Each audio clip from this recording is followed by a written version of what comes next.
Será que toda série tem que ter um final sempre feliz? Será que toda série é preciso que o protagonista, que começou com sofrimento, passou por uma decepção, tenha um arrependimento, busca redenção e termina morrendo? Será que toda série precisa que esse personagem se salve, que esse personagem seja sempre como um herói? E mesmo no seu sacrifício, será que não valeu a pena se sacrificar? Que esperanças, então, ele deve ter deixado diante de suas situações? São essas reflexões que a gente vai debater agora sobre o nosso ponto de vista, né? E será que presta nesse nosso quadro depois da vinheta.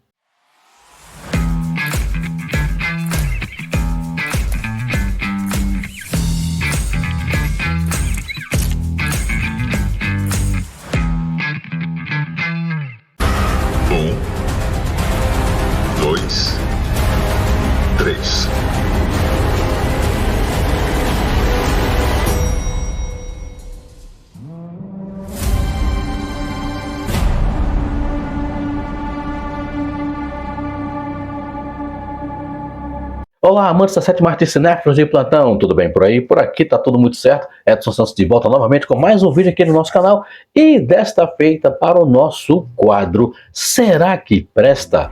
Round 6, temporada 3.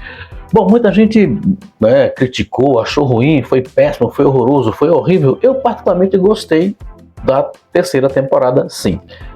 Por quê? Vamos refletir bem essa questão. A gente vê que na segunda temporada, como é que termina? A rebelião que o Gi-hun promove, dá por água abaixo, terminam perdendo e ele literalmente é recapturado e volta para a prisão onde estão os outros jogadores. Também é preciso notar aqui que foram estabelecidos determinados núcleos. Você tem o núcleo do Gi-hun, você tem o núcleo daqueles que querem continuar competindo, né? Inclusive liderado por aquele velho, e que está sempre procurando uma revolta, sempre procurando se estabelecer como melhor, se sair bem como campeão. Você tem o núcleo daquela dupla de mãe e filho, e você tem também o núcleo daquela jovem que está grávida. Ok.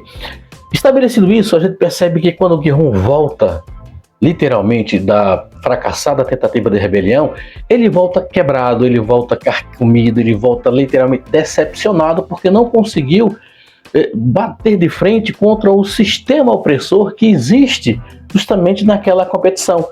E aí, a gente trazendo isso para o nosso dia a dia, para o nosso cotidiano, o que a gente pode refletir? Nada mais, o Round 6 é um reflexo de nossa vida, de nossa existência, principalmente para aqueles que são pobres, miseráveis, que buscam um lugar ao sol, que até mesmo procuram situações fáceis para resolver seus problemas. Por exemplo, jogar no Tigrinho, jogar na loteria esportiva, pensando assim que você vai resolver todos os seus problemas, que você poderá ser um ganhador. Então essa loteria que a gente joga na nossa vida é um reflexo direto do que Round 6 representa no que se refere a esse nosso comportamento. Claro, no caso do Round 6, a realidade é mais pesada. Por quê? Se você não ganha, você morre. Se você não consegue atingir, superar os obstáculos de cada situação, os obstáculos de cada jogo, você termina pagando com a morte. Indiretamente, é o que acontece na nossa vida. A gente vai constantemente apostando, seja no Tigrinho, seja em casa de aposta, jogo do bicho, para tentar sempre uma solução rápida, prática para os nossos problemas financeiros. E quando isso não acontece, a gente fica frustrado. E nessa frustração, a gente continua insistindo para não, um dia sai, um dia chega, um dia eu acerto, um dia eu vou ter uma bolada grande. Sempre a facilidade é o que a gente procura. Nesse caso aqui, o Gi-hun percebe que mesmo batendo de frente contra um sistema que é opressor, esse sistema é muito mais forte, é muito mais poderoso, esse sistema é muito mais perverso. Por quê? Porque ele tem o controle do poder, ele tem um armamento, ele tem todas as forças necessárias que vão inibir qualquer tipo de rebelião, e é o que acontece. Gi-hun, fracassado, volta para aquele seu ponto de início, juntamente com seus companheiros de batalha, e o pior de tudo, ele resolve se entregar, porque ele acha que deveria ter sido morto. Não, eu deveria ter sido morto porque não me mataram, porque não me assassinaram. Por que isso não aconteceu? Ah, porque ele é o protagonista, Edson. Realmente tem certa lógica nisso. Mas o problema também se refere de que você tem que ter alguém como exemplo para dizer que, esse cara tentou e não conseguiu.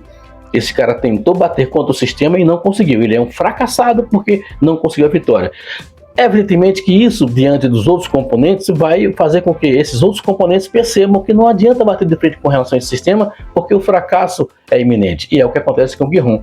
Gi-hun fica introspectivo, resolve desistir, para ele tanto faz como fez, participar, perder, lutar ou não lutar, ele literalmente se entrega. E nesse entregar, a gente vê um reflexo de seu comportamento, de caramba, do que adiantou chegar até aqui e não conseguir nada do que eu tinha pretendido.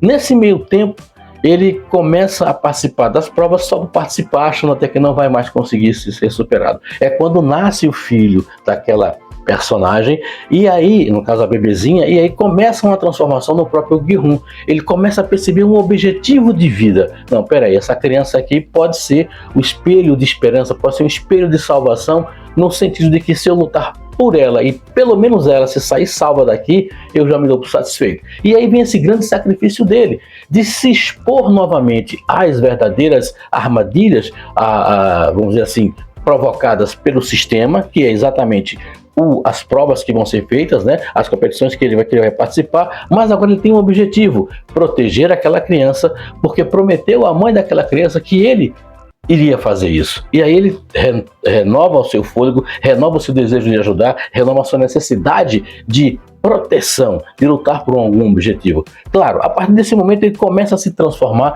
e a recuperar a energia que ele tinha de persistência, de perseverança, de luta e de dedicação. O núcleo da dupla, mãe e filho, tem um destino que a gente esperava. Fatalmente iriam morrer de uma certa forma. O sacrifício que a mãe faz em relação a matar o seu filho é uma prova de que não. Você precisa pagar por isso para também redimir os meus pecados de uma certa forma. E ela provoca isso. E depois também tem um final trágico. Não vou entrar em mais detalhes para não dar muito spoiler. A partir desse momento que esse núcleo é desfeito, a gente tem ainda um núcleo de que se refere a aqueles jogadores que querem conquistar uma coisa naquele velho que é o líder. Eles buscam democraticamente vencer todas as etapas dos jogos para se manterem coesos, até que chega aquele desfecho final da pontezinha, né, onde tem um círculo e tal, e empurrar um com o outro para ser o desfecho final. Nesse ponto, você percebe um certo equilíbrio. O Gi-hun está com a criança, eles querem derrubar ou o Gi-hun ou a criança. O que é que acontece a partir daí? O sacrifício maior, aí vem justamente a verdadeira essência do... como é que eu posso me expressar? A verdadeira essência do herói. Ele consegue, então, reconhecer que salvando aquela criança é a esperança, aquela criança é o elo que vai, de um certo modo, despertar nas pessoas, caramba, a fragilidade, o amor à vida, à existência e o reconhecimento de que só através dessa semente de esperança, que é o renascer, que é o ressurgir, é que a gente pode encontrar o equilíbrio. Isso foi o que eu percebi no que se refere a esse desfecho. Logicamente, o Gi-hun se sacrifica, e esse sacrifício vale sim a pena porque ele está morrendo para renascer através da existência daquela criança. Logicamente que, mercadologicamente falando, esse ponto da criança, lá na frente você encontra, ela ganhou o dinheiro e aí ela já mais velhinha, mais velha que eu digo, mais jovem, o 01, que é o diretor, o cara que fazia todo o esquema dos jogos, ele vai entregar o dinheiro para ela e a partir daí ele vê a ponte que vai ser feita para Round 6 ser produzida pelos Estados Unidos. Os jogos vão ser feitos agora nos Estados Unidos. Então não é nada que venha, porque foi ruim, foi péssimo, foi terrível, não. Eu vejo por esse ângulo, tá? A esperança. Só que a gente percebe também que o sistema poderoso, o sistema ditador, ele permanece existindo. Porque sempre vão ter pessoas necessitadas, carentes e desesperadas para uma solução fácil nas suas vidas. E aí os jogos continuam fortes, porque sempre vão ter pessoas fracas nesse aspecto. E aí a gente volta ao ponto de partida baseado justamente na realidade. Bem, esse é o meu ponto de vista. Será que você gostou ou não? Deixa aqui embaixo nos comentários se você assistiu, se você gostou da terceira temporada, o que você achou do comportamento do Gi-hun, valeu o seu sacrifício, a criança realmente era para ter escapado ou não, enfim, vale a pena o seu comentário. Combinado então? Nos encontramos no próximo vídeo, se inscreve no canal, ativa o sininho para garantir aí a notificação quando tiver sempre um vídeo novo e claro, deixa o teu like, o teu joinha, que é sempre importante para o nosso trabalho. Valeu, gente, obrigado mais uma vez por ter ficado até aqui com a gente e a gente nos encontramos no próximo vídeo. Para todo mundo, um forte abraço, bye bye, so long, ao Filhas para você e muito obrigado de coração, gente.